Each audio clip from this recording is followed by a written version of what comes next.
I'm gonna get a Coke. It's too late for. I'll take another purple one. You take another purple if you one? want to. Yeah, it should be in the door there on the bottom. Oh yeah. Here's that's the other one that I brought. Right. Yep. So we're gonna do another Q&A. Wait for you guys to come in. You guys know the drill. We got some questions that you guys submitted. Thanks, sir. And you're welcome. And open your own drink for you. What? No tip? Oh, that's right. The Book of Barker. Don't ever walk in front of a moving elephant. Never walk in front of a moving elephant. That's a good tip, right? Depends which way he's walking. Yeah. So anyhow, we're going to do a little Q&A here. You guys had submitted your questions from the last Q&A. So if you guys do, feel free to ask any questions. And let me make sure that is on. And there we go. And if you guys have any questions at the end of this video, when we go through this, we'll answer those as well. We'll be on about an hour at least, you know. And anyhow, so you haven't seen these questions. Nope. Okay, so we'll take a look at what we got here. It's and all news to me.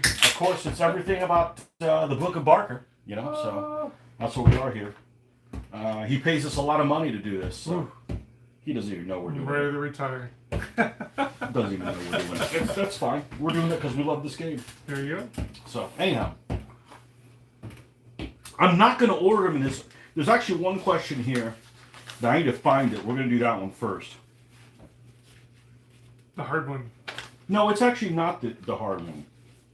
It is. Let me find it here. It's the one we should answer first. Because it'll set the tone. Oh, it's the fourth question that somebody answered. So let's not do that. Let's just go down the list. Okay. Anybody here yet? No. Okay. Well, whatever. You guys will figure it out. There you go. Okay.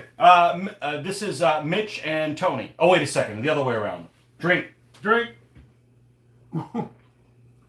Okay. So just to recap, if you guys got any questions at the end of this video, you can go ahead and submit them. But make sure you submit them on this video so that we can find them easily. So, anyhow, question number 1 from Alan Williams. Alan Williams is, you know who he is? Nope. He is Gray's son-in-law. Oh, really? Who lives in Asheville, North Carolina. Ah. And his address is, I'm not going to go that far. Yeah. But anyways, he follows us, and I think he plays with Gray. Cool. Which somebody's got to play with Gray. Yeah. I mean, he hasn't played in a very, very long time. I'm sure he's rusty if you don't play with him. Yeah. So, anyhow, question number 1: do you have any armies with the general in a literal, in a litter, command wagon, or command post, and how does it play? Do you see any pros or cons with that type of general element? Do you have any? Do you have a litter general? A litter general. Japanese. You're samurai? Yeah. Okay. I did it one time. I don't. I don't. I have. I played it one time in a tournament. How'd that work out for you? Yeah, not so good. Why? What was the problem with them? You're kind of hamstringing yourself because they play almost sort of like a war wagon, but not because they don't shoot. So you can't even because they can't move into combat. They can't move into support. They're just stuck. You gotta hope that somebody charges into them or into the line. I hope you'll come and pay me a visit. Bring it. I mess you up. Yeah, he just sits there on that little. They sit on like a little bucket, right? Yeah. He just really constipated. I hope somebody comes over here and brings some toilet paper. Smell that. Yeah. So you used him in one battle? No, in a theme deal. Okay. And so it was 3 games at least. Okay. And I didn't do so good. No? But it wasn't, I mean, it hurts. Because like I say, now you're down and down. Well, he's like a blade, right? Yeah. So he's got big numbers. Yeah. He's got big numbers, but he can't go into close combat. Be like, hey, come here, toilet paper. he can't go into bad terrain, right? Yeah, because then... Well, I don't know if he can't go into bad terrain. But you don't want to because then your command is 0. Yeah, you're bad. Yeah. You can't go into close combat with somebody. Yeah. You can't provide an overlap. Yeah. I mean, you can if it happens. If they charge you. If they charge you, yeah. But anybody you in can't their go right up and mind. like, hey, I think I'll go up and help them. No, I'm busy. Yeah. So Yeah. they're kind of weird. They're almost more like a diorama aspect. Mine is. Yeah. Command wagon. There's how many armies have command wagons? Maybe 2 or 3. Khazars? Khazars have a command wagon. Yeah. That's the only one I can think of right off the It bat. could be. Yeah. That's why it was like real. I bet number. there's at least 2. I Yeah. bet there's at least 2 armies that have Yeah. command wagons. And then you And run the then, same problem. Command post. Same problem. Yeah. Oh, by the way, is your samurai a command post or is he a litter? Litter. Is he? Mm-hmm. I don't remember what the difference is. One may not be able to move. That could be too. I don't know. I've never played with them at all. So I've never played with the command post. and I've played with the litter. I don't think I fought somebody that had one. So like in that tournament that you had the samurai guy, Yeah. you and I didn't play. Yeah. So Yeah. I think I went 1 and 2. would you use them again? Only for kicks and giggles. So like if I go and do say my samurai, say I do my samurai and my 2.2 samurai army and bring them to 3.0, would you play the the commander? Sure, do you? Okay, I mean I need to win some games. Anyhow, okay, so yeah. Yeah, it's So there you have it's a disadvantage. I can't give you an insight. I've never played any of those armies. It's so. cool looking, but it's a disadvantage. So there you go. Yeah, it's just like a diorama aspect. Yeah. If Yeah. you want to tie one of your hands behind your back, do it. Some people are into that. Yeah. You know, it's almost kind of like say playing a game and not setting up all 12 elements. See? Cheater. And then when you whoop somebody's ass, you really did. Okay, Oh, good. that's Alan's question. Good question. Yeah. I'm going to skip around because the MVP question asker, we'll have him, we'll do all his questions last. Aha. He's the MVP guy. Aha. Got a new guy asking questions. His name is Panthros. He's got a little symbol of the Thundercats. Oh, yeah. I guess he's. Oh, you That like the was a cool- Thundercats? yeah. Did you? Thunder. My brother yeah. liked it, but he claims that he didn't. Oh, yeah. That was a cool cartoon. Really? Yeah. No. Yeah. Okay. He-Man, Thundercats, Um. G-Force. Oh, that was a good cartoon. Okay. Battle of the Planets, See? baby. See? Kicking it like it's See? 1979. There you go. Okay.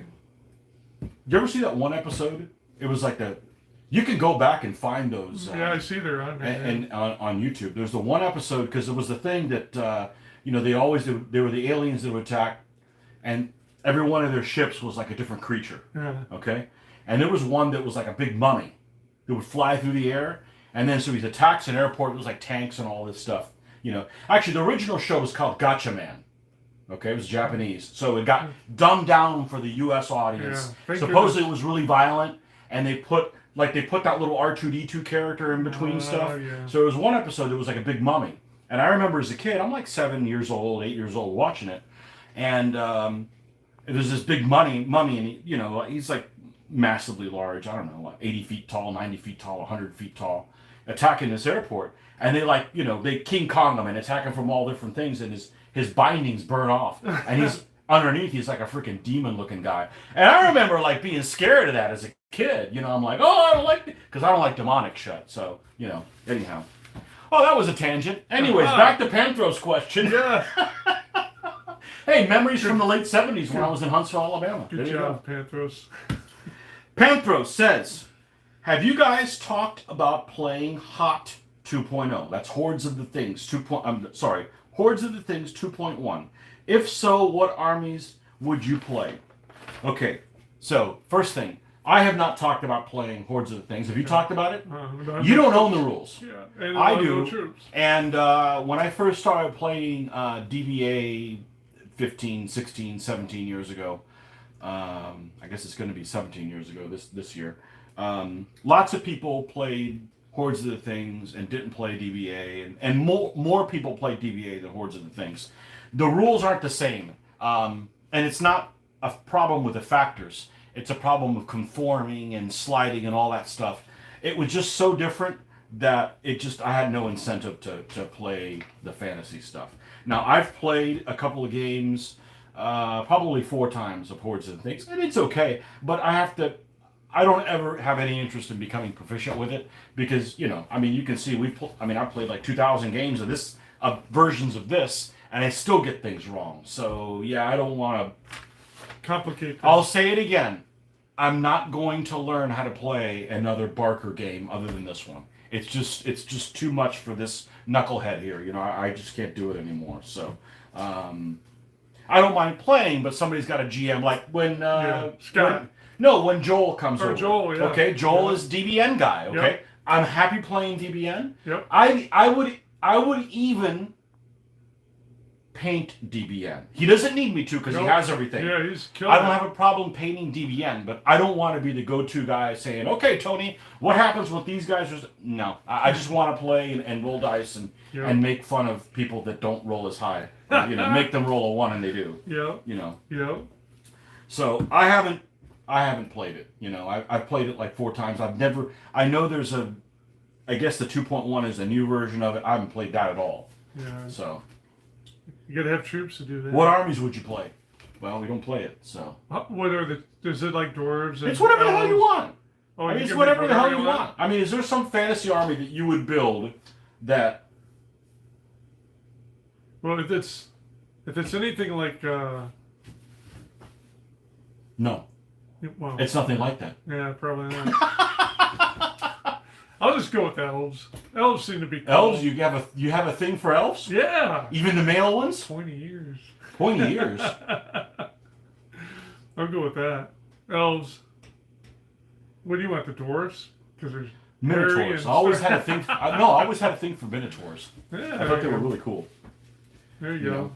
But again, they're kind of like on that demonic thing, But okay, so. Back in the day, I've never played any Games Workshop games. I've never played any. Not that I've avoided it, just the people that I've been around just don't play Games Workshop stuff. But a long time ago, when it was still called Citadel, Space Marine, okay? Yep. They had, White Dwarf magazine. I don't know if White Dwarf's still around. It probably is. Yep. But anything that's in there is just painted extremely well. Like, you're interested in, as a painter, I'm like, oh, I want to paint that, or I want to play with things that look that good, I don't care what the game's about. I just, it's cool to move those little guys around. And they had demons. They had the big demons going around with sticks and So I did pick up some of the epic demons. I sold them a long time ago. Do you have demons? Okay. Are they all painted? Yep. Okay. Yeah. So, but I never got a chance to play that game. Yep. So, I always found the rules very difficult if I'm trying to start off the bat. But anyhow, I don't know if that answers your question, but hopefully that's the best we can do. No, we've never talked about playing Hot 2.1 or any version of Hot. Sorry. We don't have any troops. Okay, we're gonna skip him. Sorry, all his questions are his. He asked good questions. We'll do him last. Good old Patty Green. It's almost his day, right? Yeah, almost his big day. Yeah, and he is from Ireland or something like that. I forget that he mentioned that in one of the other ones. So you picked the right handle then. Question for the next session, and this is a good question. What were your first 3 DBA armies? Why did you choose them? And how do you rate them now? There's a follow-up question, but we'll ask that one later. What was your first 3 DBA armies? Well, I kind of cheated because I had all those tactical ones. Okay. Which armies did you convert first? The first 2 armies that I bought, I bought like the... Okay, so let's back up. So you had a bunch of armies in Tactica, right? Yeah. Okay. What were they? You had Alexander and Persians. Yeah, I had the Macedonians. I had Germans, Romans. I had a ton of those guys. Oh, and Egyptians, Babylonians, Assyrians. Yeah, So you had Egyptians, Babylonians, Assyrians, and then did you have Indians? Oh, you had Indians you sold. I sold them. sometimes you're in need for money, and then you wish you weren't. Dire straits. You'd rather starve to death. Well, you know. But anyways, I sold those. But I still had the barbarians, the Romans, all those biblical ones. But then the ones like. So you have those a bunch poles, of match pair stuff in Tactica. Yeah, pretty much. And that you I made sold into some of them DBA. off, and you converted some of them to DBA armies. Because they were like, I mean. Yeah, they're massively large. Yeah, I mean, like, that made like 4 or 5 armies. They were bigger than, say, what's the other one? DBM. They were bigger than DBM armies. Yeah. So I got rid of the stuff I thought I didn't need anymore. Right. And Greeks. You had lots of Greeks? I had Greeks, Persians. Yep. Greeks and Persians. Okay. But so you had those. Army, so which are the 3 armies you bought that weren't those that were DBA? So the Poles and the Crusaders. Early Poles, okay. Early Poles and the Crusaders. And early Crusaders. What was the third one? Yeah, that was for because those were the first 2 that I got. What about the third one? I'm gonna go verify. Make sure you're not lying. Make sure you're not lying to these good people. Guess what? They're in that box right there because they're together. Are they? Yeah, they're in that box. Who's in the box? Well, that's the Macedonians with them, though. Oh, okay. Well, then. But that's the first. That's the first 2. That's the first 2. You've used the Poles a hell of a lot. Yeah. What about Teutonic Knights, or is it Luke? That's that has Luke's. Okay. You use the Poles a lot more than you use the Crusaders. Because they have both. When I do armies, I like to. If there's an A list and B list, I like to do them both so I can play either one. And then after that, I don't know. It's probably the first army that. I mean, it's not as early, but it's probably the first Asian army that got painted. The Jin. That was a lot of fun, and that was a dual deal too. 2 lists. Those 3 are probably my. The 2 are definitely the earliest, but the Jin are a little bit later. But it's the first Asian army I got. Well, you had to, eventually, Asian army. Yep. Get one. What about you? Well, I put mine in order, so I don't have my spreadsheet where it is. But my first army I ever painted was my feudal Spanish. Mm-hmm. And then I did I call them the Moors, but in the game they used to be called Fanatic Berber, and now they're Islamic Berber. Mm-hmm. Well, I don't have them for 3.0. Mm-hmm. And my third one, I want to say, was my Koreans. My Koguryo Koreans. Book 276. Yeah, and I bought that army because it was different. It was Asian. Nobody was using Asian armies. And, I love them. They're all 3 of those armies, none of them are 3.0 compatible. Mm-hmm. The first 6 or 7 armies I did my basing a little different. Instead of using the pre-mixed stuff by Liquitex, I would take sand, like real sand, and Elmer's glue and mix it all together and apply it that way. So it doesn't have as much of, when you dry brush it, it doesn't have as much depth. It's not as coarse, so it doesn't dry brush as well. So I'd have to, if I'm going to paint the extra elements to get those armies up to date, then I've got to rebase the whole army. And I just That's a lot of work. I haven't done that. Yeah, I haven't. It takes done away that. from painting. So It takes away from painting, so I haven't gone back and done that. But I like all 3 of those armies. I can't use the Koreans now. They're so different. They're dramatically different than in 2.2. Not necessarily worse. They're just different. They've got a lot of fast units and they don't make them anymore, right? And they don't make them anymore. That particular manufacturer. Now I could get some Kurdistan guys that are actually more accurate how they look, but I've got so many figures. I really don't want to go out and buy more figures. So, but yeah, that's how I chose. I chose them because at a show, Rudy was selling an army pack of the Koreans. It was cool. Yep. And then I think the Koreans, they were the first army I won a tournament with here in Florida. And I ended up winning a gift certificate, and I bought the Indians. My Rajputs were bought with that. So that was my 4th army. That's the only army, my Rajputs, the 4th army I painted, is the only army that I've bought, that I've painted as an Essex army pack. And, and they're also not 3.0 compatible. Oh, they're not? Well, not all other options. Yes, I can play them, but they could use another elephant and stuff like that. So, but anyhow, what else? Follow-up question. What army would you advise a new player to start with? Well, I've already answered that many times. What new army would you a player to start with? Romans are probably the easiest. Which ones? Again, for me, I like having the Swiss Army knife. No, for a new player. Yeah. I guess just to keep it basic and went with the early Republic guys. Sand Knights would be a good choice. Oh! Super basic. No, well, you know what I say. What I say is if you're going to play DBA, the first thing I say is, well, what are you? Well, what do you mean by that? I said, well, if you're Italian, I mean, unless you're from some place that you do not like the place you're from, okay? Like, let's say you wish your daddy had been Russian instead of English. You know, maybe you don't want to do that, but, you know, build one that's to your heritage. Now, if you want to be different, the reason why I bought the poles is because they look cool. Like, after I played with Tony... You're not Polish? Nope. When I bought those poles is because I was kind of excited after we played a few, and then I started rebasing the other ones. The reason why I bought the poles is because I looked through a bunch of the Army lists that, you know, I like the way the B list... They looked like winners. Yep. And they have. They do good. Okay. They do good. Yeah. They do good. Did they do good tonight? Oh, don't ask that. Not that one. Okay. Anyhow, you guys have to wait a couple days to see what we did tonight. And see if I'm selling something on eBay for 99 cents.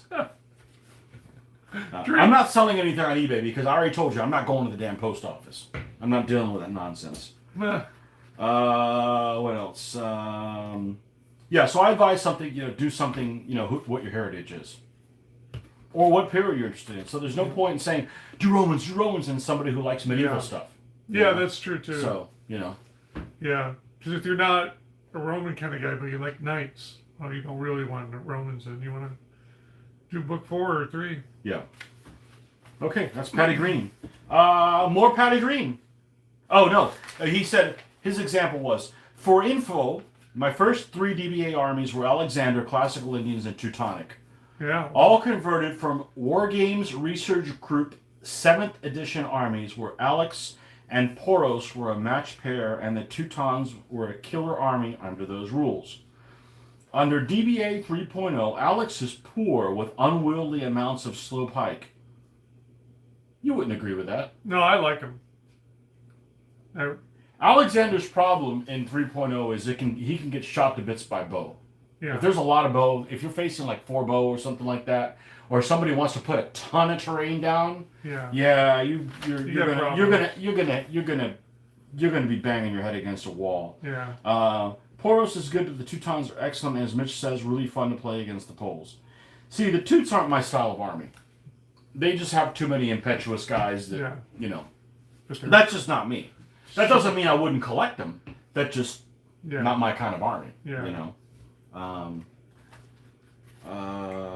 Okay. All right, so that leaves all the questions are the MVP here, Mr. Mark Johnson. And I think at some point in the past we asked him where he was from. Oh yeah. Because he didn't say it on there, and he says he commented that he had not heard of Road to Nowhere before. Well, of course not. We invented it. Yeah. And themes. I don't know if that's Anyhow, so that's a cool thing. It's just I love it. We got tired of people always putting the road down. Yeah. And because what the problem is we have a suggestion like, okay, always put a road down if you can. But the problem is then everybody's doing that, and every game kind of turns into the same thing. Yeah. So the fact that you cannot put a road down and allows max terrain out makes for an interesting game.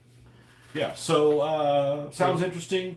He is based in Sheffield, UK. Anyhow, what else? I know you've... Okay, question number 1. I know you've played themes which specify a minimum of troop types. For example, Wimp Wars and Saloy Silliness. But have you played Mitch's favorite? What's your favorite? Road to Nowhere. Well, is it? You Yeah, like I Road like to it. Nowhere better than fun. Australian rules? Oh, Collision Course? Yeah, I mean, Collision Course is, yeah, You should be like an honorary Australian. I love it. Well, maybe the people in Australia don't like. Because I think Collision Course, instead of with it's a game within a game. Yeah, because with DBA, you're kind of like pre-planned. We showed up to the battlefield, we deployed. With Collision Course, it's like you bumped into each other, and it's like terrain. I find terrain sometimes over 50% of the time all of a sudden becomes a major factor in the game. Positioning, and I think that's really cool. I've had some very fun games. Is that what your favorite is? Yeah. No, this guy doesn't say it's your favorite. He says Mitch's favorite, where you specify a maximum number of elements. Example, 2 of any type, as in 12 different elements would limit the army somewhat, but maybe not at all. Call it variety is the spice of life. So where you specify a maximum number of elements. Of each one. Such as 2 of each type. Yeah, so that you have to play a Swiss Army knife. Yeah. We haven't done that. No, we haven't. So in other words, you play a theme where you can only have a maximum of 2 of any element. Yep. So you're going to have at least 6 different element types. We'll have to look into it. Because when you do themes, you got to kind of look in and make sure you can get a variety. Or otherwise, everybody's going to pile in. You don't want everybody having the same army. Yeah. That's just stupid. We did talk about, we just ran out of time or didn't have enough room before the situation that happened in Worldwide. And remember we were talking about, like, I thought about Swiss Army knife, but you had to have 5 different troop types. Yeah. And I thought that would give us enough variety of different troops and call it Swiss Army knife or whatever. And are there that many of us that that like playing monochromatic armies? I don't. I want one of everything. In a perfect world. Yeah. So you don't pick the wrong element. Like, let's say you got, solid auxilia. You can only have only one guy can lose the game for you. I'm just using that as an example. Yeah. But, warband. Only one warband. Well, the Toots are really good. I mean, look at how many different troop types they got. Okay. Well, you not split knight. You can't call deep knights and knights as 2 different things. No, but... So they got knights, light horse, you have a cav, a spear. An ox, a spear, crossbow, and a warband. Yeah, okay. I mean, that's 6 different elements right there. Yeah. But I think to make sure you get enough variety of armies, you have to probably say Swiss Army knife with 5. Okay. Because otherwise you start getting 2 of each. So we thought about it. It might be pretty hard. Last year was a bust. Yeah. Got interrupted. And this year's probably going to be a bust too. Yeah. Well, not for us. But in the future, we're going to do a lot. something like that at convention. You mean assuming there is a future? Yeah. Okay. All right. Nice knowing you all. Hey, people don't get to play, but you get to watch us. Yeah, there you go. There you go. Okay. In the UK, I think every DBA tournament has time rounds, usually about 50 minutes each. And in that way, there's often 6 rounds in a day. Ooh. From what you said, it seems that in the USA, you have fewer rounds, but play each one naturally to a finish, which take longer. Is that right? So when I first started playing, it was 4 rounds. It was a 4. So in our convention, it's a kind of unusual. There's lots of other games that are being done that aren't DBA. Okay? And the format has always been 4-hour sessions. So we have a 9 a.m. to 1, and then 2 to 6, and then 8 to midnight. So technically we're getting 9 rounds in. So we can't, unlike Historicon, where we can decide however long it is, in our local convention in Orlando, that's the time periods of the convention. Yeah. So what happens is that it's like a hard stop. You can't run it any longer.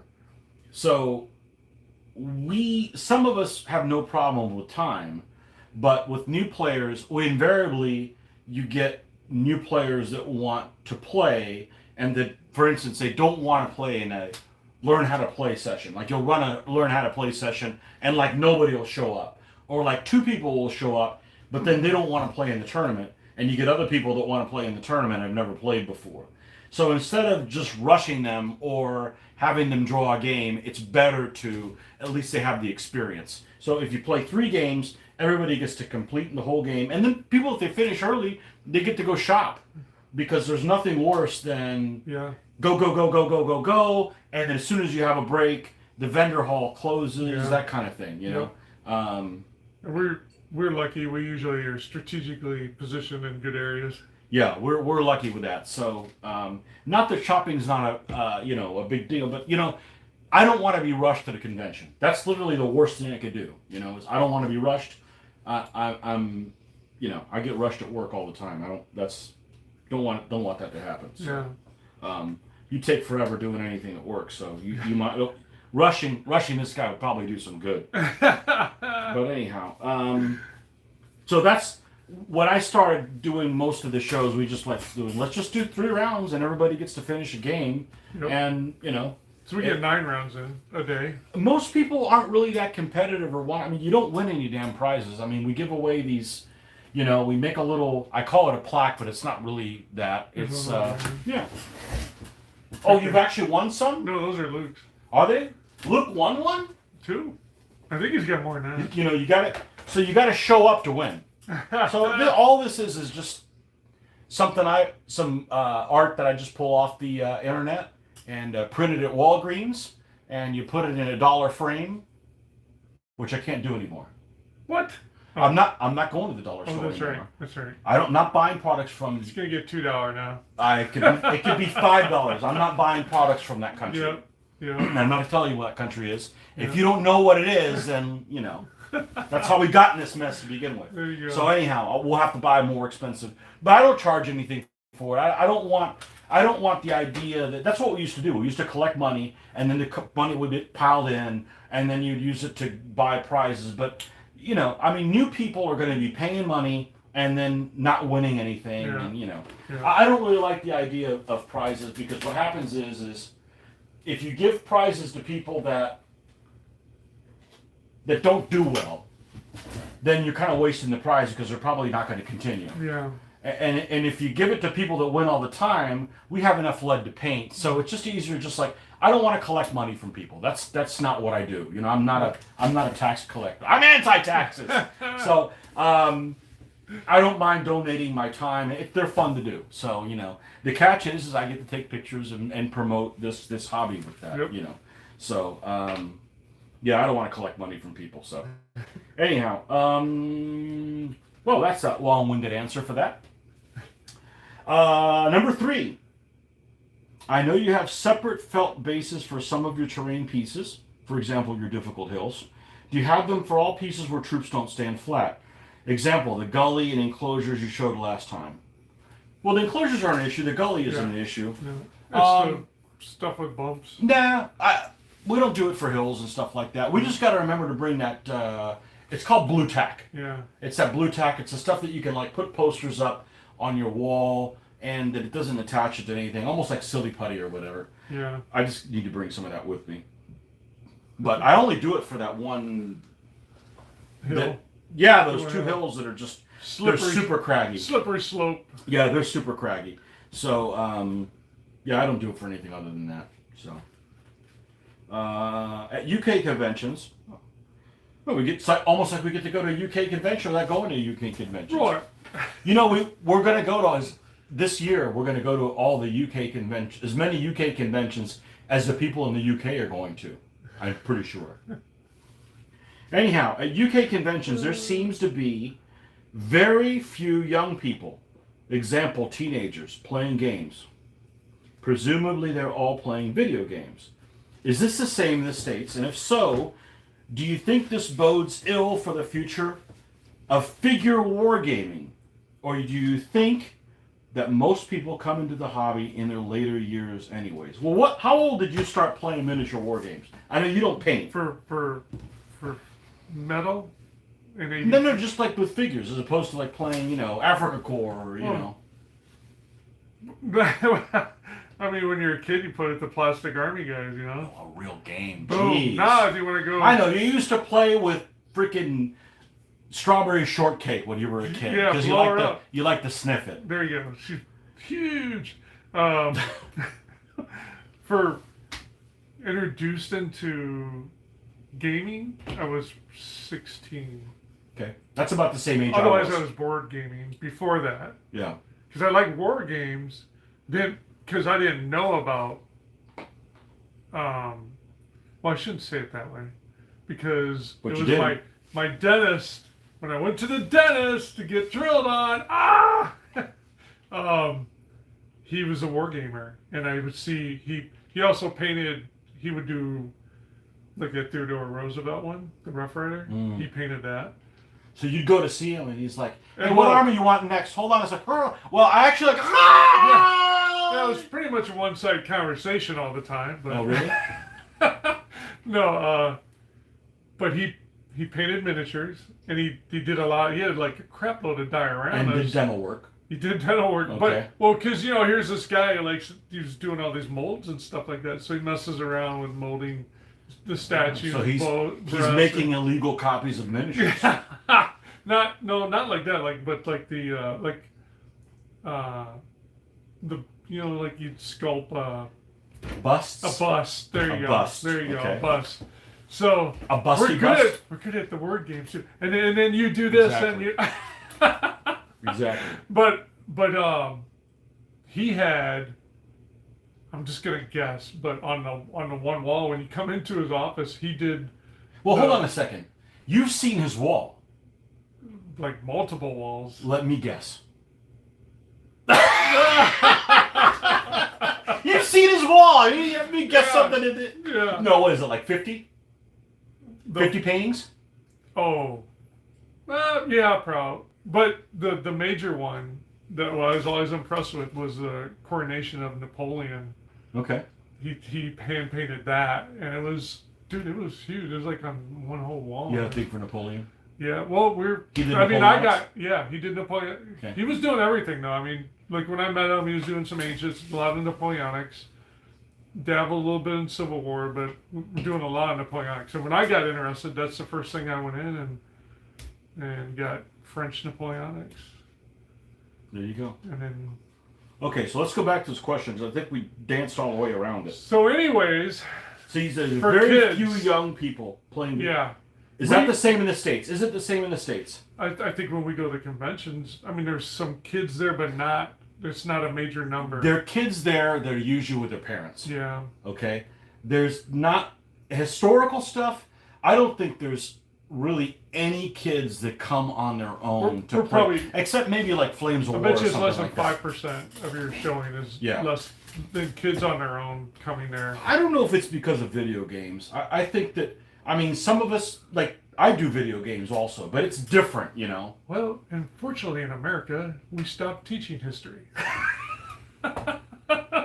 Well, you can say that, okay? But a lot of people, if you have a bad history teacher, Yeah. okay, it's going to naturally turn people off to history.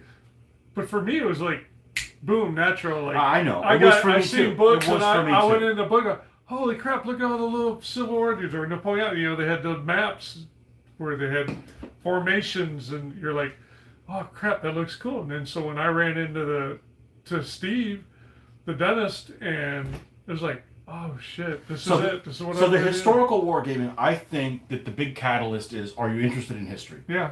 I just don't see playing a historical game that people that aren't interested in history.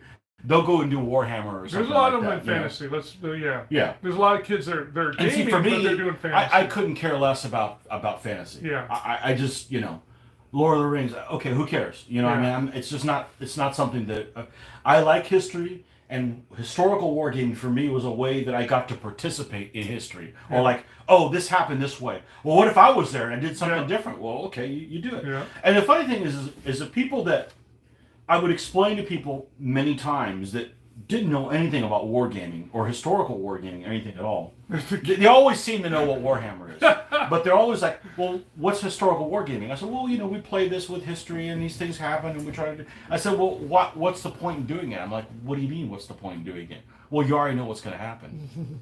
I'm like, "No, wait a second. It uses dice and probability." I'm like, "Oh, you play it with dice? Yeah, what'd you think we were going to freaking do? You know?" But anyhow, so people don't really understand it. Yeah. So Because even my friends growing up, they would play board games, but when it come to miniatures, they weren't interested in that. so let me. But they would do Axis and Allies and Risk and all that. That was cool to them. But when it came to miniatures, now, Something that came up if you watched our video from last week, that Marty was here and Scott was here and Joe was here. Yep. We did the elephant theme. Yep. And one of the things that came up, I was at, Scott usually comes here every week, and now he said, well, he had to cut back to only coming twice a week because he wanted to work on his employability. I don't know exactly what it was. He wanted to work on some of his professional stuff that he needed to kind of do some advancement. I'm like, that's cool. We can figure out what 2 weeks you want to come and say, well, he's explaining, well, on Monday nights I do this, on Tuesday nights I do this, I do that, the other this. So he's basically gaming every day of the week. Yeah. He must have a really cool wife that lets him do that. Not yet. Okay, not so yet. He's available. Yeah, he's available. You can call him at 188. Anyhow, so he plays a different type of game basically every day of the week. Yeah. So he's playing 7 different type But with it's not 7 all different. miniatures. Some of it's board, some of it's role But playing. the some of it's only doing all kinds of game, different stuff. the only place he plays war games and historical war games is here. The rest of the stuff is, he plays board games or Euro games or stuff like that. So most of the gaming is not historical and war games. For me, it was always historical war games. I mean, I'm a devout pacifist every day. When I come here, I want to murder people, enslave folks, take over the world, and then I go back to, not hurting anyone. Relax. Yeah, exactly. So, and it's historical. It's not like all of a sudden, I want to play some, alien type game or, but I like playing violent stuff because I'm not violent every day. Exactly. So, anyhow. Exactly. Kind of like Hitler. Hitler was like he painted pictures and ate vegetables and did all the really bad stuff. Yeah. So make sure you're violent in your pretend world. Get out of your system. Get it out of your system. Okay. Is this the same in the States? I would say so. Do you think this bodes ill for the future of wargaming, or do you think that most people come to the hobby in their later years anyways? No, I think people come as a kid. What am I going to do? I mean, times have changed too. I mean, like it was interesting before this all happened. Everybody was go, so they never had time. Remember, it was like, I got this going on, or I got to go do this with family and all this. And so a lot of people would get pulled away with other obstacles. My experience with gamers has been, we're the exception. Most people will go and do something. They'll buy rule books for a thing, and then they'll read them and they'll play them one time, and then something else comes out and they move. They're constantly moving. They're nomadic gamers. That's just the way they are. They're just, and a lot of people were like, ooh, shiny, and that's why people collect so many things. I'm like, oh, I saw this and I bought it. What are you going to do with it? Nothing. Put it in the pile. So I think it's a personality thing too. A lot of people just kind of go, nomadic to different things. And then I've known some people that I grew up wargaming with, and they just stopped wargaming completely. Yeah. Somebody actually, a couple of people commented, it's like, hey, I saw your videos about DBA. I'm just getting back into it. I haven't gamed in, wait for it, 40 years. You know what was 40 years ago for me? Watching Battle of the Planets in freaking Huntsville, Alabama, wearing brown corduroys. Okay? That was a long freaking time ago. Yeah. If somebody says, I'm not going to play, I don't want to do stuff I did 40 years ago. Yeah. So I don't know how you would get back into it, but, yeah, a lot of people just move around. You should just do your own thing. Don't be discouraged by what other people do. Yeah. It's something you enjoy. Like, we enjoy doing this. So. We enjoy doing it. So I like video games, but like video games like online and stuff, I don't want to interact. I have zero interest in interacting with people that I'm never going to meet or have met. There's some online gaming that I do with folks that are part of the DBA community that I love playing games with, because it's that we have that common thread, and people that I've met before also. Yeah. But just Joe Schmo off the street, I'm not really interested, because when you don't have that honor system, I've always played games with a high honor system. That's why, you'll play games, you'll be like, oh, you guys play all cocked dice. Well, the problem isn't that the dice are cocked. The problem is that sometimes when it benefits you, you play them cocked, and when it doesn't, you don't. Well, that's a personality issue. Yeah. And that's like dishonorable. And when you go in the parking lot at 30 paces with revolvers, okay? I don't want to play with people like that. I've been fortunate that for the most part, 99.99% of the time, I play with people that have that kind of an honor system. And a lot of it is what you bring to the game. If you hold yourself to those same levels, then other people kind of do the same thing. It's not like, okay, well, when I play, I can do whatever I want, but you have to stick to the rules. That's just dishonorable crap, so, but that's just, Yeah. So when you're playing with people you don't know, like let's say you're playing, say, a first-person shooter or whatever, and things aren't going their way, they're going to disconnect and leave you hanging and that kind of stuff. So there's no honor system playing with people that you don't know. At least that's my experience with it. And I like strategy games, so. I like tactics games. Yeah. You like strategy more than I do. Yep. I like tactics. Love strategy. Love tactics. That's part of it. Strategy, tactics. Cut the next scene where mud wrestling. No, never mind. That's a different type of thing, okay? We're not going to be making any Bud Light commercials. Oh, God. We don't have the body for it. Yeah. Okay, number 5, Mark Johnson. What is being done or can be done to encourage more people to take up the hobby to ensure its long-term future? Well, I don't know about you guys. I'm doing all I can. And that's, one of my things is I don't mind volunteering for stuff, but, when you volunteer for stuff, it's like, hey, why don't you guys do a big battle game? I don't do big battle, okay? If you guys are interested in big battle, you guys do big battle. Yeah. We're filming every game we can. I'm trying to do, painting stuff to keep everybody interested in it. We're doing these Q&A things. I can't do more, okay? Yeah. So we even tried. Remember one time we went to the pub? Okay, so we've run at conventions how to play things. The first one I ran, it was like, hey, we're going to run this thing, and we advertised it, how to play DBA or whatever. One guy showed up and dropped his kid off there, and the next thing you know, I'm babysitting him for 4 hours. So I don't get to hang out with him. Well, first of all, I'm paying admission to go to this place, all right? And I don't get to talk to the people that I only meet a couple times a year. And I'm babysitting this guy's kid, and the kid doesn't even want to be there. I'm like, okay, I'm not going to run those learning things anymore. Okay, you can run them, and then you've had better luck. I've had pretty good luck. You've had pretty good luck. Yep. But the whole thing is you want to get those people to come back and play a regular game, and not to whoop their ass, but because it's really cool. Teach you. Yeah, it's a lot of Show them how fun to and play. that kind of thing. So we've put them on at local shops. Nobody shows up. We've in advertising. You can't. There's to a point where I'm like, okay, I'm not going to do special things with the idea to get new people. We're just going to do what we do. Yeah. People will see that we're excited about this game, and if they don't, I don't have necessarily an expectations like, okay, my mission statement is, okay, first of all, I hate mission statements. Okay, that's salesy crap. We're going to do what we do.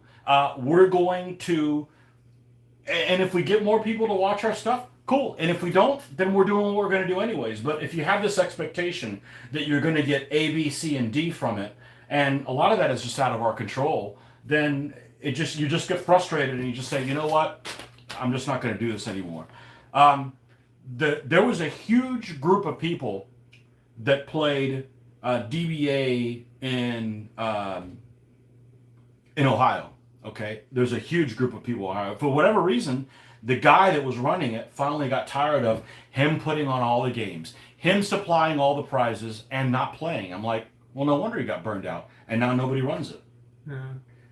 Through other reasons as well, but that was the main one. I mean, it was like you can't have one guy do it all, and So I refuse to get burned out. So I'm not afraid of saying I ain't doing that shit. I'm gonna do what I want to do, and if it benefits everybody, it's like I said, I will continue doing videos when they stop being fun. If they stop being fun, I'm not gonna do them anymore. Yep. You know, so I know.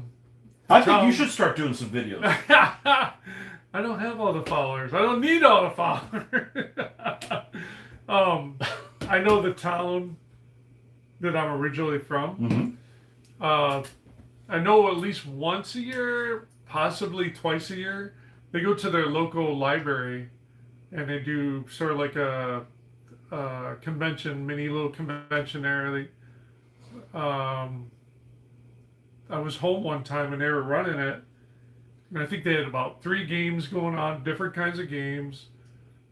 And there was, I think their group consists of about a dozen people right now. And I think they pull in maybe 1 or 2. In your area, is there a lot of things to do? Maybe that's part of it. That's why Here, there's too many things to do. People want to go to the beach. And I think people are involved in too many things, okay? Yeah. What do? Spend time with family. Yeah. Go to work. I do this. Yeah.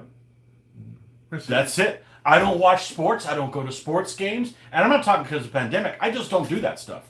You know, I do gaming and video gaming, but I can do that while I'm at home with my family. So it's not like, okay, hide in there, hide in the corner, don't disturb me. You know, so that's all I do. So I don't get involved in, you know, I don't go to Comic-Con. I don't travel to a bunch of shows. I don't, you know, so this is all I do. A lot of people they get involved in too many things. Yeah. And there's not time or money to do all that stuff. Well, we're trying to do the 3 conventions a year. How'd that work out for us? Yeah. But I mean, when things were normal, we did 2 in Orlando. Yeah, well, we did for a long time until, you know. We did 3 a year. Okay, so, I don't know. I mean, I think that everybody should, you know, make videos. It don't have to be whatever game you're interested in. Just, it's easy to do. I am not a tech person. I'm not a technology person. And I figured out how to make freaking YouTube videos, okay? Just do it on your phone, you know? I started doing like, okay, if Musashi can do them, because I was thinking about already doing it, filming our games. I'm like, I will do it if I don't have to buy any extra software, because I don't want to spend a lot of money and like get frustrated or it doesn't work, okay? Yeah. I don't like throwing money at the problem and then coming out empty-handed, okay? Which is why I don't want to do, you know, a lot of detailed editing, because I enjoy doing the videos, but I don't enjoy it tying up my phone for freaking 3 days while I'm trying to get a video out. So I don't really have that much of a problem with it anymore. But anyhow, like I said, we'll keep doing this. I will keep doing this until it stops being fun. I'm with him. Yeah, exactly. By the way, that was the answer. That was his question. So by the way, my wife saw the last session, so the last Q&A, and about 43 minutes, you were sitting about there. She said, "Why is that man, Mitch, wearing a vet collar?" Vet collar. You know, like, you know, I guess, you know, if you have fleas, the edge of the fan, that fan, just circled his head nicely, which she thought looked like plastic collars vets put on cats and dogs to stop them from chewing stitches. Right about there? Yeah. Wait. There you go. Got it. It kind of looks like a halo. So today's message from St. Mitch. Nice. Oh, that's vet good. collar, huh? That's good. Yeah. Wow. Should get you a vet collar. Didn't even know it was playing with people's minds. Well, you know what? If you did put on a vet collar, there would be less bugs here. There's no doubt that it would help. Oh, it wouldn't hurt. I like it. That is awesome. That's awesome. Oh god. Okay, hold on. We're filming a video. What the hell's around me? Yeah. Mitch, get rid of those dirty underwear you have hanging up there. Oh man, that's good. Okay, that's Mr. Mark Johnson from Sheffield, UK. He's got more questions. I love it. Yeah, we're gonna send. You are in the gold star this time. Wait, have your wife ask another one. He will. Yeah. Make sure your wife is watching. Yeah. And let us know what her name is. I don't talk about people's wives. Yeah. One's enough. But that's good. That's good. Yeah, there you go. How historically accurate? He says, I'm just going to keep asking questions as I think of them. Well, go right ahead. Yeah. We'll keep reading them off. Yeah. How historically accurate do your figures have to be when you use them in a DBA army? For example, what was that? Okay. For example, would you use Roman blade from one era to represent Roman blades of another? Clothed Gauls as naked Galatians, Macedonian pikes as successor pikes, Huns as any Asiatic light horse, or classical Indian bow as Rajput Indian bow, etc. None.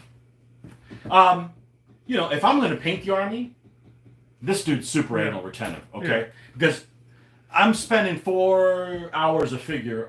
It's worth it for me to order the correct figures. We might play an army, and you'll be like, "That army sucks. I never want to do that army." but we play through like all the enemies and stuff, so you just morph things. Yeah, it's fine. I don't have a problem with it. We'll try to use the right guys if we can. But if I'm going to build the army, I want to use the right figures. But if I'm just if we're just playing a morph, it doesn't really bother me. When we first started doing the playing through the enemies, I had gotten a bunch of these empty stands. Okay, these empty. Whoop, hello. These empty. You can't have any nice empty stands. Well, you never had anything nice. I can't have anything nice. Please show me something nice here. Jeez, like a war zone.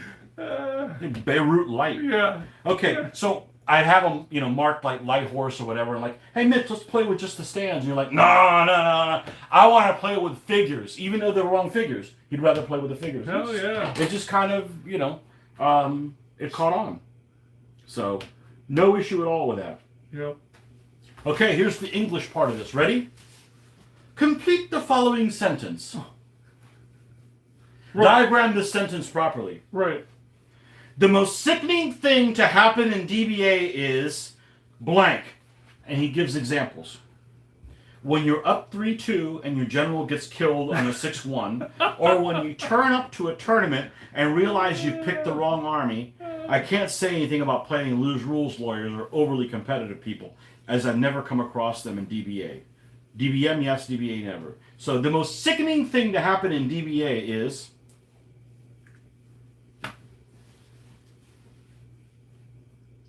when you play an army and you can't win a frickin' game with it, and then you let this guy play it and he wins with it. That's why you're not playing Sam Knights. You're just not going to play them. I'm sending them back to the UK. Oh, man. What's the most sickening thing in DBA? The most sickening thing in DBA for me is when you're playing an army and you roll bad pips. Okay? And this has happened to me when I played Classical Indian. So you have a crap ton of elephants, okay, that all are a bunch of pips to move them, and you're deployed, okay? And you roll a 1 for pips. So you're like, well, I'm not going to move bows and not move the elephants because they're just going to, I have this philosophy that's like, okay, I'm not like, okay, send in only 2 bows because we can only lose 2 bows. I'm like, everybody goes in or nobody goes in. So you hit them with, Panzerkiel, hit them with everything, okay, and punch them. Okay? Not this, some of the guys, not the other. So you roll 1 for pips, it's dice rolls. They don't go how you're playing. And you only play with some, so you don't move any of your guys. So then your opponent does whatever they do. They try to outflank you or whatever. And it's like, okay, cool. All we need is a 2 so I can move them together. And you roll a 1 again. So you roll pips so bad, your opponent like freaking outsmarts you. And you get hosed. And then your opponent is somebody who's dishonorable and go, yeah, I whooped your ass. Yeah, well, no wonder. I didn't roll any friggin' pips. So I think that our group is pretty good about realizing when, what is luck and what is not luck. I mean, it happens. We all want to roll better than we do sometimes. And that's the worst. Pips are the worst. Pips are the worst. I don't mind combat. Pips are the worst. Combat is combat. Yeah, like, okay, all I need is a 2 and you roll a 1. Yeah. So next thing you know, you're spending 23 minutes trying to, how to get your head out of you, you're nowhere. Yeah. But it really sucks when you roll 1 and they oh, sorry. This guy. And they keep rolling 6s and you're like, God, can I, instead of 1 guy reacting, can I get 2 or 3? Yeah, it's difficult. Is that the worst thing? That's the sickening thing? Yeah.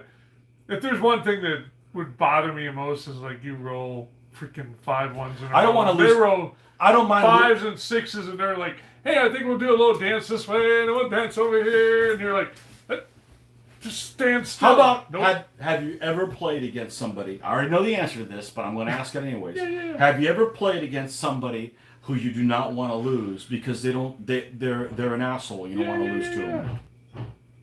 That's pretty bad too. But the Pips is worse. But I've always there's always that one guy. I want to beat that. Luckily, it's only that one guy. Yeah, just that one guy. There's been a couple. I've played about 160 different people, and like 3 I'd like to never play again. Everybody else was totally I cool. only got one. Only one? Well, I've Only played one. more different people than you have. Yeah. Okay, let's complete the following Getting up sentence. there now. Yeah. Got another sentence to complete. Oh. The best thing to happen in DBA is...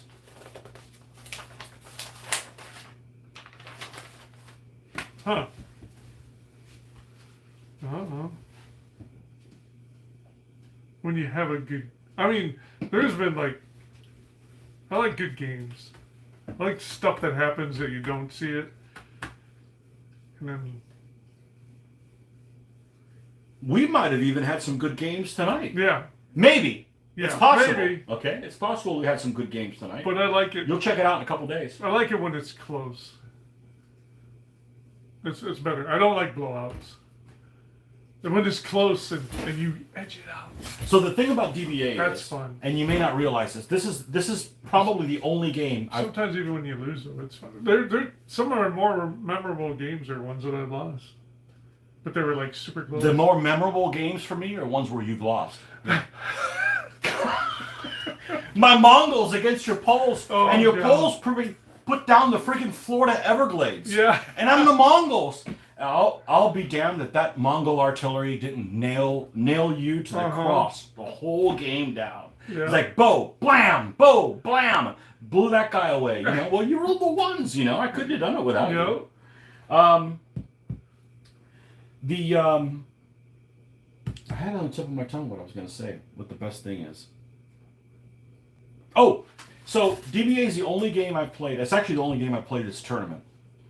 I'm not really interested in the tournament, except from the standpoint you get to play with your own figures. So you're not playing with somebody else's stuff. So there's an incentive for me as a painter to build more things, and and then keep score and all that stuff just goes along with it, to kind of see how the boys are doing.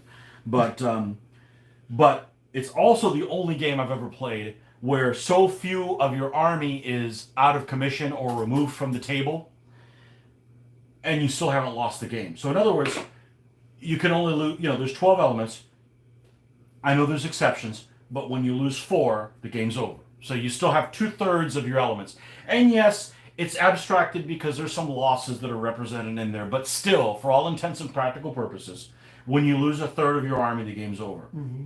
So that means if you got blown out, if you played a 4-0 game, you still have 2/3 as many elements as your opponent does. So you have a chance of coming back from it.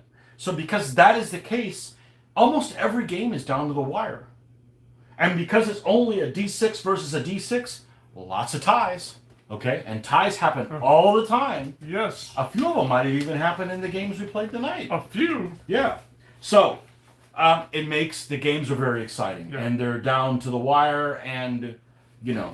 I think the best thing about DBA is there's not a lot of elements, and we're this far from them. So I get to enjoy looking at it, You don't have to reach. We're getting older now. You don't have to We've done that before. Yeah. And it's frustrating when you do all that and nothing seems to happen. Yeah. So,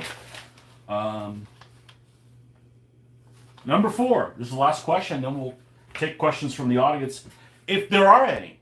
So, I have always had trouble finding armies for match pairs competitions, as one or the other is usually slightly better. What are your suggestions for even historical match pairs of armies? By the way, do you advertise? Oh, that's a different question. Do you have trouble finding? What's your suggestions for even historical match pairs of armies? Well, you know what I like. Most of the time, I think most of the pairs are the game actually plays better with match pairs. Now, I don't like match pairs for a different reason, but and the reason I don't like match pairs is I usually now is a little different. But when you go to cons, I build an army for a show, and that's the army I want to play. So if I'm building match pairs, I got to build 2 armies, and there's no guarantee I'm going to get to play the new army. You know, I want to play the new army, not because it's necessarily more powerful. It's the one I just freaking painted. You know, and I painted the army, spent hundreds of hours with it, maybe even thousands, and I want to finish I want to play the army. You know, but I think match pair armies play really well. That's why when we're playing through the enemies of something, you get some really good games. Yeah. We may have even had some good games earlier today. Maybe you'll have to see in a couple days. So, and the problem with doing match pairs also is that you have to have an even number of turns, which means you have to have 4, and it's really cramped. You know, the problem when you're playing 4 games at a convention is you've got new players and you've got people that want to small talk, and moving your stuff from table location to table eats up 15, 17, 20 minutes, and then the next thing you know, you don't have time for the game. So I don't want people's game cutting, you know, close. Now, not getting a chance to complete, but you know, some people take a long time, but most of the time you burn a lot of time picking up your stuff and moving it from place to place, which is when we end up doing these series of games like Enemies of, you know, whoever. We can get a lot more games in because we're not having to move all the stuff. Well, one guy never has to pick up the stuff. Yeah. So, but yeah, match pairs. Match pairs are Sea pretty People good. Egyptians. Yeah, Sea People Egyptians. That's Most of pretty it. good. Look through the enemies and you can see, you know, Poles. it's also an opportunity to play. Early pose and toots. It's also a way of playing one of the armies and not like play it in super mode where it's got to be the strongest it ever is. Yeah. You can dumb it down. Like you could dumb one army down because one of its opponents is kind of weak, and it makes a good game. Yep. And sometimes those games are really close. That might have happened also. You'll just have to wait. Anyhow, by the way, do you advertise when you will hold the next Q&A sessions anywhere? I do not, because we don't know where we're going to hold it, because we got to have enough questions in, and I guess we could do a Q&A with like 5 people, but they got to leave early. So, you know, we try to do it when we get enough questions in and it's just you and me. Yeah. Not because the other people can't answer, but because, like, if Marty's coming over, Marty can answer the questions. He's here all night. Some people work the next day. Some people work. Well, how about we do it on Saturday? Oh, in the morning. We should play on Saturday morning. I whoop your ass every game. I could. Can we start at 5 a.m.? Yeah. I'm not a night owl, but anyhow. Okay, so that's it. Let's go through the questions. All right. Okay. See what we got. Let's see what we have here. Holy moly. Is this the beginning of it? I guess it's on the beginning of it. What time is it? Yeah, I guess it's the beginning of it. Craig Zinka, how are you doing? Oh, we're doing okay. We're playing DBA. Can't really complain. It could be a little cooler in here, but other than that. 7th edition used to have dice activated varied deployments. Marty, hey guys, didn't know you were going live tonight. That's right, you didn't. HMGS South under El President Schmidt. I didn't vote for him. I didn't vote for him either. It's not a good idea to vote for president. Look what could happen.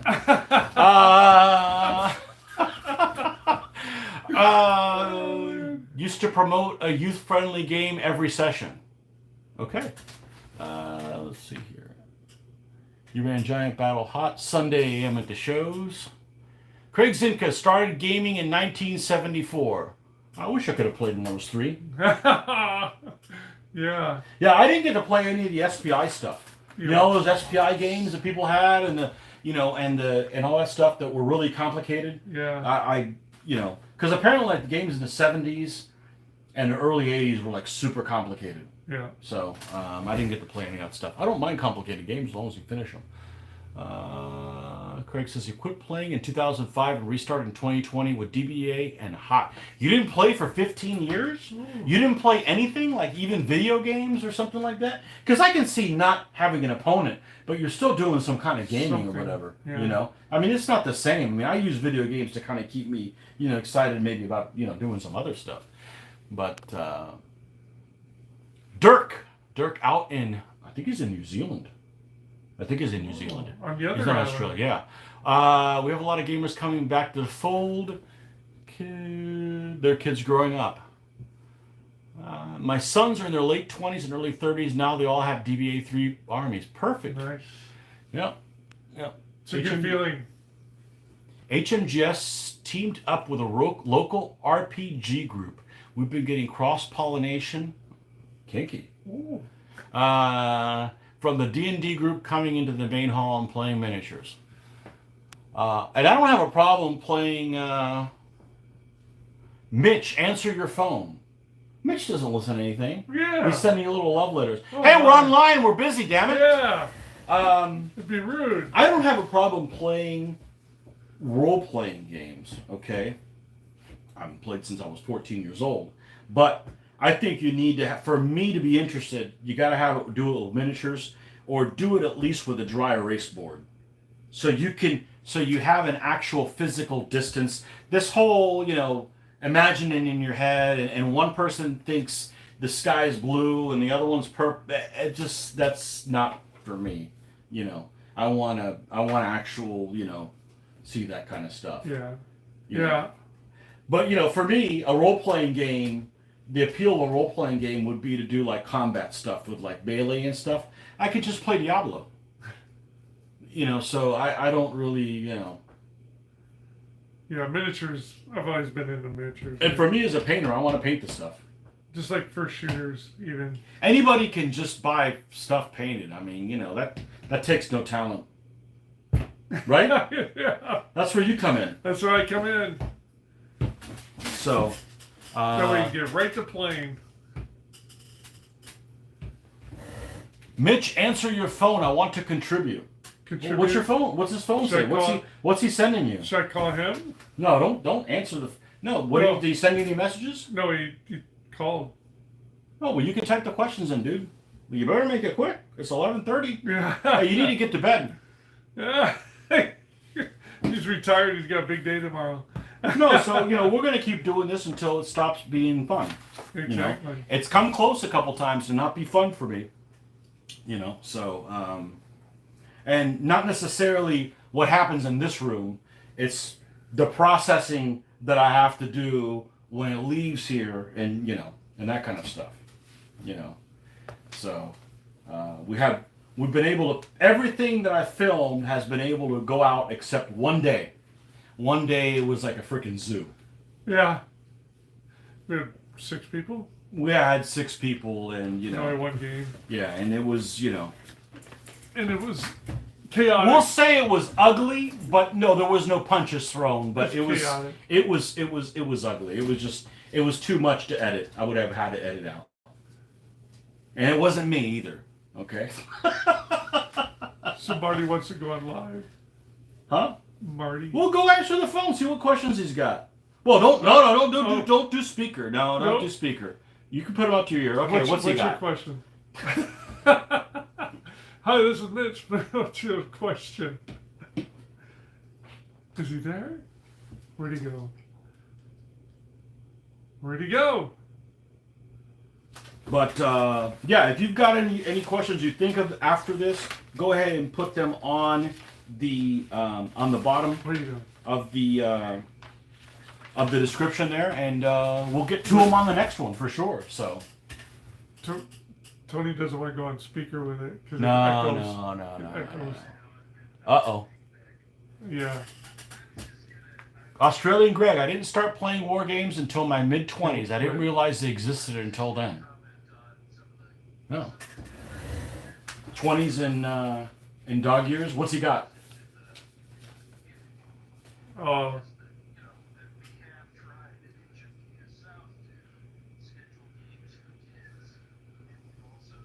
Somebody's saying that at HMGS South they've tried, they've reached out a couple different times to try. Okay, how'd that work out for so him? good, does it, Marty? It doesn't work so good. You just got to keep doing. You got to, when you're trying to promote games, you do. There's no point in, for instance. Yeah. There's no point in myself promoting a game that we don't like. For instance, I'll give you a good example. Okay, we've played this game, which is an excellent game. Oh, Gasland, yeah. Gaslands. It's an excellent game. Yep. We've played it 4 or 5 times. Yep. Again, the rule book isn't perfect. In other words, you still find loopholes and stuff like that, but nothing we can't figure out. But we haven't played it enough that we would do it justice if we played a game of it and filmed it. Yeah. So we've got really no business getting into this because we're going to get as somebody that produces something, there's nothing worse. Well, you guys don't care, but I don't want to hear, you did this wrong, you did this wrong, you did this wrong. That's not how we play. I'm like, okay, I'm just going to give up on that. Okay, we're going to play, this is how we play. This is what we know. This is what we know.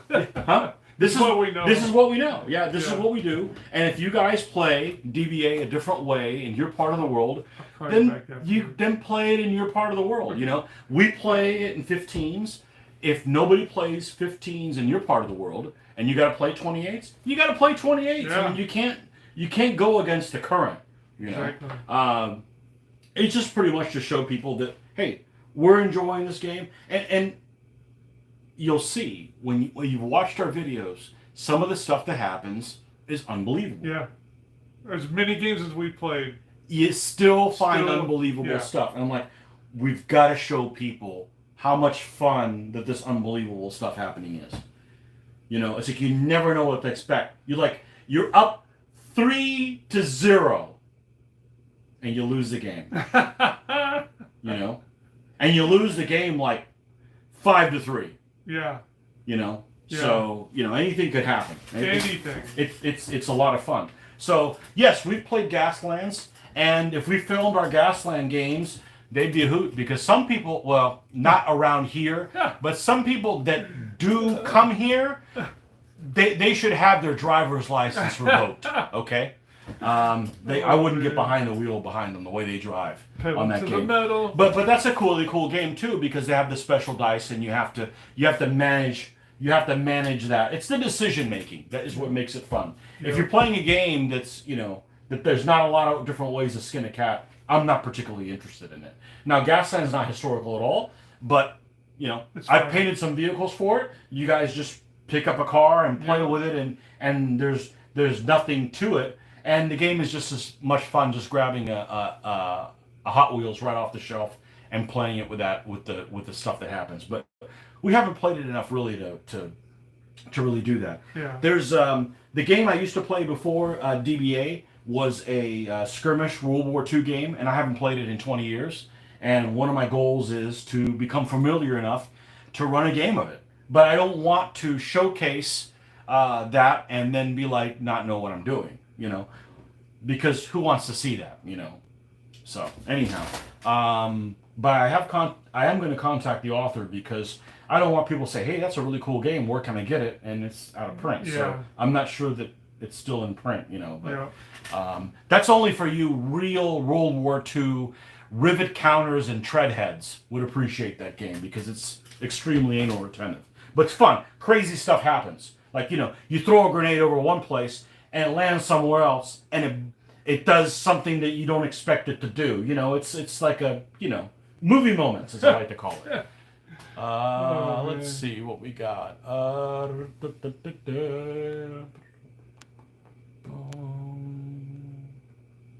Did you work out the slide issue I pointed out next week? No, we didn't. We're just going to play it the way it hasn't come up. It hasn't come up. And I don't want to bring it up. Look, so what used to happen like a year ago or we'd come across something and I would bring it up to the fact group. Okay, there's 8 or 9 of us that are on the fact group that supposedly we run a lot of shows and stuff like that just to kind of get a ruling on it so that we're all playing the same way. And invariably we end up coming up to a hung jury.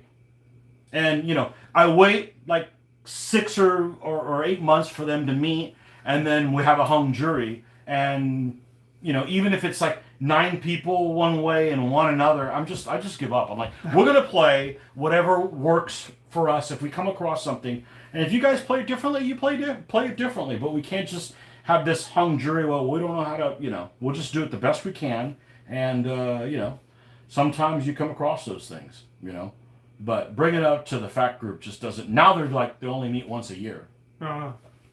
We can't not play. You know, by the time the next fat group comes up, Yeah. we've played 300, 400 games. You know, it's you know, so this is just I'm not so worried about that as maybe some other people. Craig Zinka, no, had no time. 3 young kids growing up. Well, you know, that's what I say. If you don't have time to play DBA, you don't have time for anything. Yeah. Because nothing's quicker than this. Yeah. You know. All right, what else we got? Can't get Yingling here in Australia. I wish that we could. You guys have other Australian beer that's good? It's not like there's no good Australian beer. There's got to be something there. Hey. Do they have Italian beer there? Hey. I'm sure you guys probably get from Vietnam the tiger beer. Whoa, it's good stuff too. Is it? Yeah, I like it. Do you know that the place where they brew that is on the back side of like a urinal? Well, it tastes damn good. Well, that's how it gets its natural color. Fermented. It's triple filtered. There you go. See? The liver. Yeah. Pancake. No, there you mind. go. It's all cleaned up.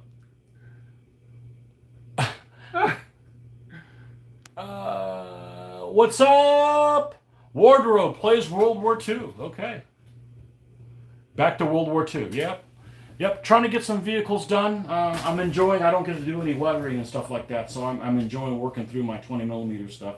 And I'm not buying more stuff until I'm done with what I have, or I'm going to throw them away or give them away or something. I'm not going to sell them because I'm not going to the post office. Okay. So. Oh man. I actually had somebody from the UK said, if I send you something, do you have to, this is somebody that said, if I send you a gift, do you have to pay taxes on it? Well, okay, I'm not a math whiz, but zero, say it's 30% tax. 30% on 0 is 0, hey. Right? Okay, I didn't pay anything for it. You don't collect any taxes. There you go. So apparently, in some places, you'll send something to somebody that lives in, say, Sheffield, okay, and it gets held by the post office until that person goes down there and pays the tax for it to get to be released. Bloody hell! It's time for a revolt. You know what that is? That's un-American. It's time to get out there and get that package. It's about 300 years too late. Man, I'd round up at least whatever you can round up. All the more. Come on, get the pitchforks. Exactly. They've got those batons and those whistles. Yeah. Man. No, so build a trebuchet and just bombard the post office until you give us our package. Wait a second. Keep launching. There's no wood left in England. Oh, man. They cut it all down to build their navy. Get a 3D printer. So I've mentioned I subscribe to many other groups in hobby and stuff like that, and these people always go to. Many people claim that 3D printing is going to kill the hobby. It isn't for me because, again, with the idea of what I just said, I'm going to keep doing this until it starts being a pain in the ass. I am extremely patient. Okay, so like people at work are surprised that I do what I do. It's like, man, that's really patient. I can't imagine you doing that. Well, you don't understand. When I paint miniatures, nothing goes wrong. Okay, yes, there's problems that happen, and something happens, and you'll see in my live video that I encounter issues, but I deal with them, and it's still therapeutic. But getting a 3D printer to freaking work, and to print the correct size, and you're like, okay, let's get it working. Oh, it's going to take all day. Cool. I'll be able to paint whatever comes out when I come home from work. And you come back, and it's like, and I'm like, no, I can't do this. I got to reset it again. I don't have the personality type for that. Okay, I don't have the personality type for technology. Is great when it works. When it doesn't, I wish it had never been invented. Because it's not like all of a sudden I'm going to wake up one day. I'm like, I don't know how to use a paintbrush, I don't have to reinvent that. So 3D printing, I may buy 3D printed stuff from someone else, yeah. but I will never 3D print my own stuff. Nope. Okay. The other thing is where do all the 3D printers get made? Where are they all made? In that place where I'm not buying shit from. Okay. So there it is. Anyhow, so yeah, there's some awesome things that have come out 3D printing with especially with the resin, just beautiful things. But and a couple of the guys in the modeling thing had said that there's always going to be some people that enjoy putting the models together and being challenged. I'm more of a painter than a modeler. I've done models before in the past, 35, 1/35th scale and all that stuff. I'm fine not building anything ever again. Back a long time ago, for me as a kid, the modeling appealed to me because there was no internet. So there was no way to see a 3D version of, say, the Bismarck or or a Sherman tank or something like that, where you could lay hands and go, oh, cool. But now you can. So that mystery of, I wonder what it's going to look like from this angle is gone. So I don't necessarily need to put it together. Yeah. I still want to paint it, but the modeling aspect, but there's some people that, really still want to do the modeling aspect. And I'll do the model, I've got lots of models I got to do, in my big pile. But, it's just a means to an end. I want to paint them, so. I just want to play. Yeah, exactly. I just want to win. Okay. Not so much win, just play. What else we got here?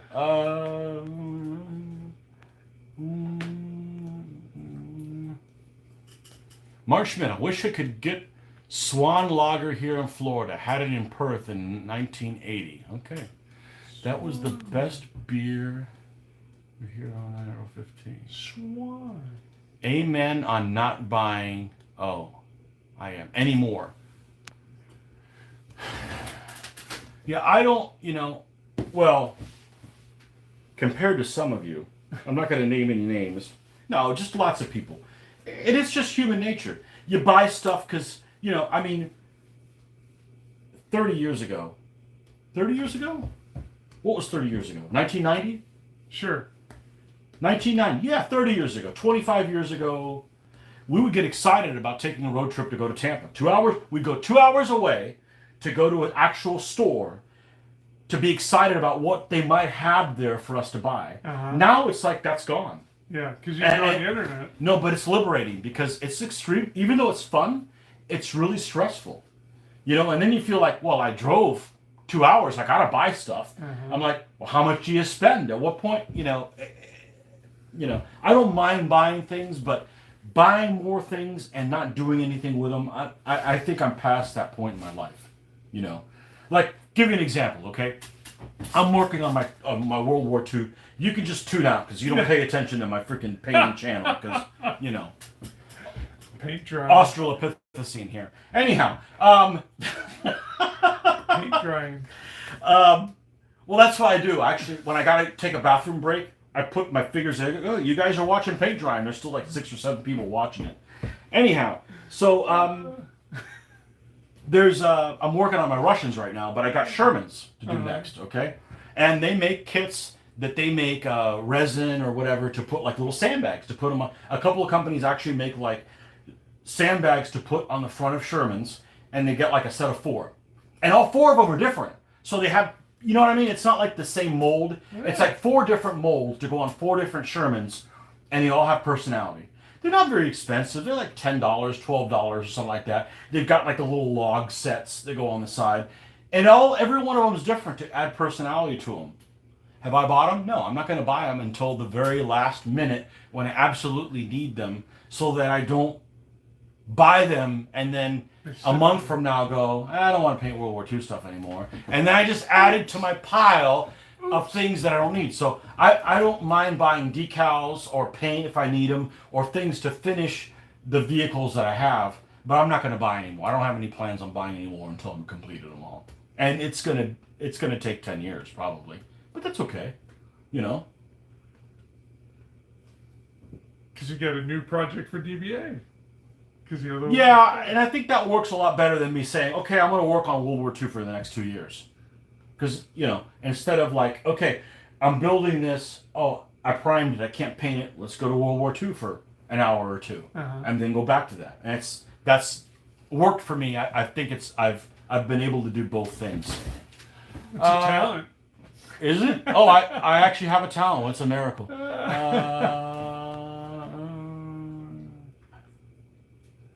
If you really want uninhibited gaming time, just get divorced. Problem solved. No, I don't want half my stuff. And what if she wants my figures? I got nice stuff, man. Yeah. She's not getting that stuff. Yeah. Woo. Hey, Mitch, can you bury some of this stuff in the backyard? Put it under your kitchen, your chicken coop. Yeah. We'll never look there. Yeah, we'll never look there. Oh, wait, the bodies are there. Oh. Nope. Oops. There are people that deserve to be down there. That's Don't right. worry about it. Just remember, dial 811 before you check to make sure there's no gas lines before you do it. That's right. Call before digging. Keep it down there. Oh, man. Why is a straw sticking up out of the ground? Just be quiet. Don't worry. When will the Hungarians hit the table? Maybe they already did. Maybe. Spoiler alert! You have to wait a couple days.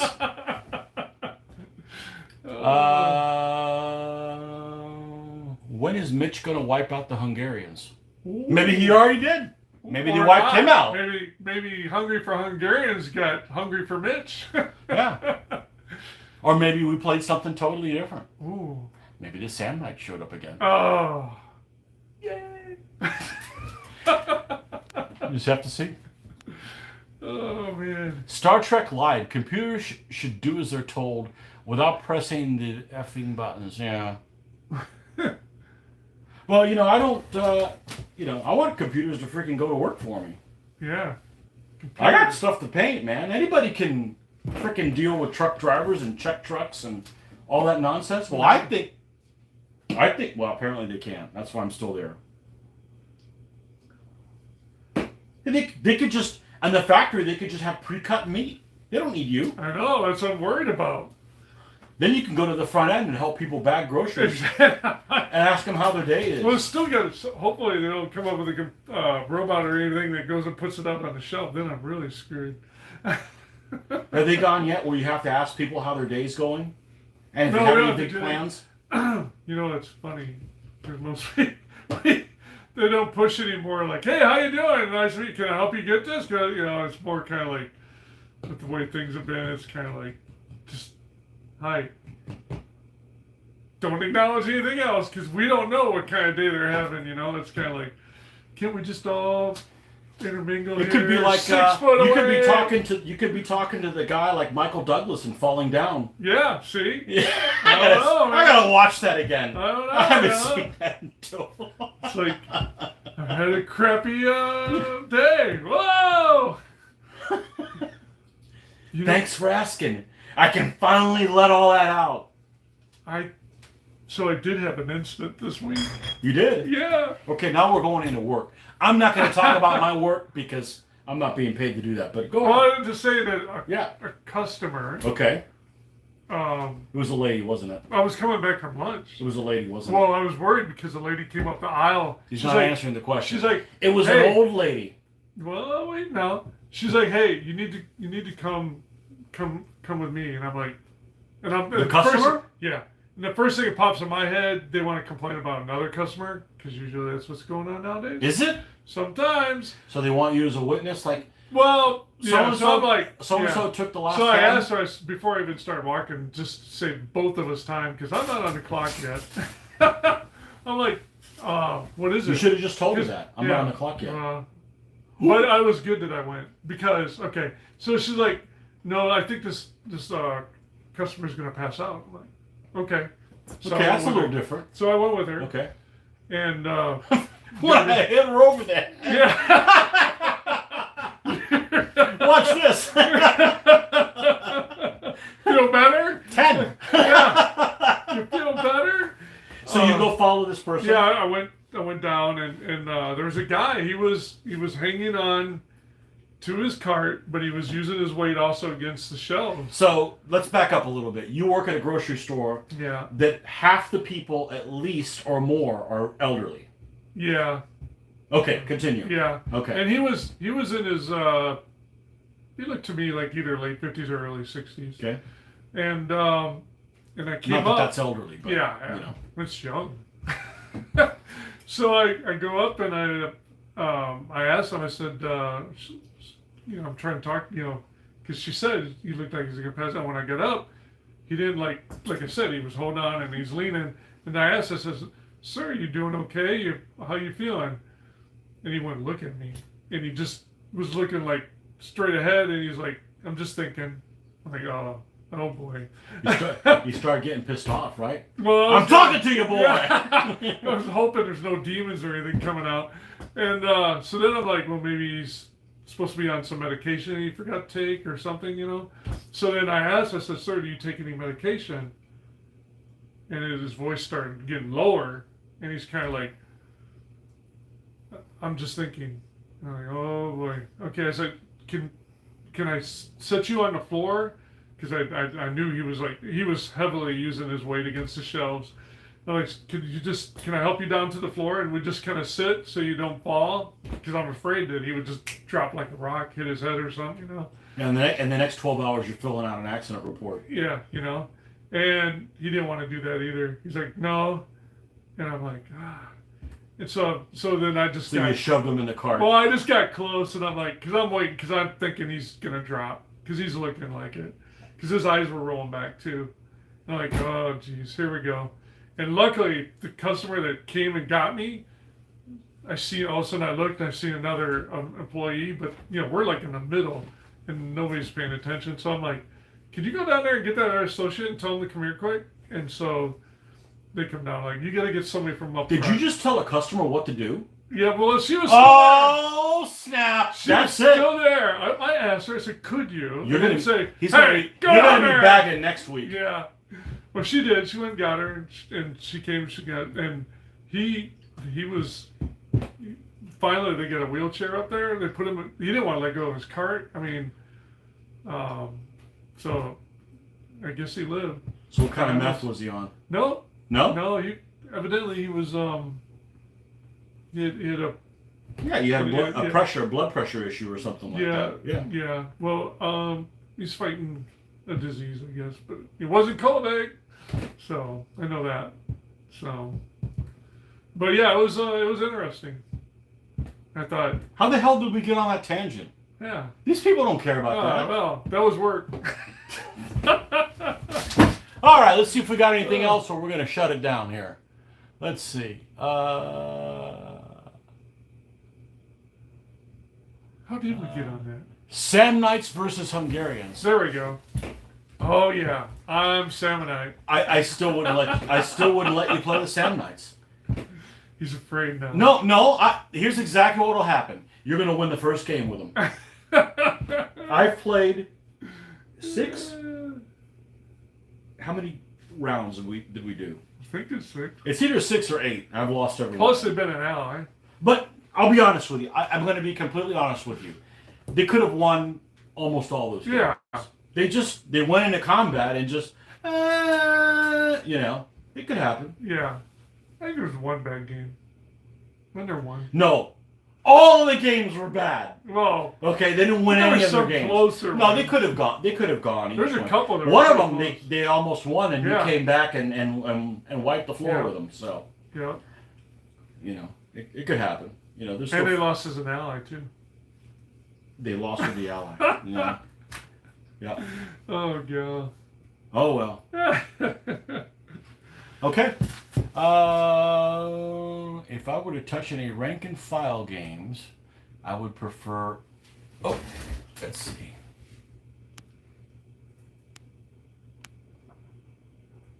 If I were to touch any rank and flank games, I would prefer Samurai and Vikings, not against each other. You may need to be retired before you paint a Samurai. I painted a Samurai army, and I thought they were really easy to paint. They're cool. The problem with the Samurai and the Vikings, both of them, is they don't have a lot of variety of troop types. So they're boring. Especially the Vikings. Samurai, depending on which army. And I'll be honest with you, the Samurai are more fun to play. You know why? Why? Asian. No. Yeah. Well, they get. I'd rather drive a Japanese car than a Swedish car. Yeah. Yeah. Well, you play the samurai, you get to go, YOLO! You get to make all those, the guttural sounds. There you go. That's the. I'm not gonna lie to you. That's the appeal for me to play this ancients and medieval stuff, because it's like, before this, the only thing I played was World War II. Okay, so you can do the German stuff and the Japanese stuff and the Russian. The Russian stuff's a lot of fun. But after that, I don't do fun American voices. Yeah. That's. No. So doing all these other things, that's part of the appeal for me, And, the Samurai are not 3.0 compatible. But I did them late enough that the basing style is still what I use now. So if I added a few elements, it wouldn't look out of place. That would be so bad. Should I do them next? No. I should do the... You know what I told you. Yeah, okay. Well, we may do that. Marty says, what is your crappiest army, Mitch? I already know. Oh. And it might just be the army he brings in a couple of weeks. I'm not going to answer that. You'll have to wait and see. It has all of one troop type. No. It all has one of... Yeah. Your crappiest army has all of one troop type. Yeah, Oh, except one element. Okay. Wait, can you play with all of the one troop type? I don't think so. They actually look okay. Oh, they're gorgeous. But I think I have one extra. Kevin says, good morning. Nope, you're off by a minute. Right. Hey, it's just... it's tea time. It's early for you. Kevin's out in Arizona stand. Oh. Can it be all of one troop type? I don't think so. No. I think they get that. I'm going to have to borrow an army for that event. My armies don't all suck that much. Yeah, they can't. There's one other guy. Yep. One other guy that saves the day. Yeah. Not. It's sad when your most powerful element is that troop type. Yeah. That gives you hope. Because he's fast. Yep. Yep. Hey, we'll go scout ahead. Don't get lost. You have played that army on film. I have. Did you win? You've won with that army before. Yeah, but it's hard. But you've lost with that army before a lot more. A lot more. You haven't played them a whole lot. They're a good-looking army. This is the opposite of the Swiss Army knife. Got 11 of these guys and that guy. What would be the opposite of the Swiss Army knife? It's the dull. It's the dull dildo with splinters. Splinters. Yeah, a little splinter. It's gonna hurt. It's gonna hurt you more than me. That's I knew when that's come up. I know that's the army you just love. They're painted so beautiful, but it's a good looking army. They just fight so crazy. They even have one guy that stands out in the army. Yeah. Whoa! Mr. Big. I try and use them to taunt the other guys, and it doesn't work. All right, folks. Well, we're almost an hour and 45 minutes into this, so thanks for sending us your questions. Thanks for participating. Send them in on the back of this, in the comments section there in this video, and check out our other videos that we have, and we're continuing to add them, and we'll do another Q&A here whenever we get up. So. Yeah. All right. Well, you guys have a good night. Enjoy. Happy gaming. Happy painting. For yous that paint. For yous guys that paint. For yous guys that paint. All right. You guys have a good night. See you guys later. Enjoy. Bye-bye.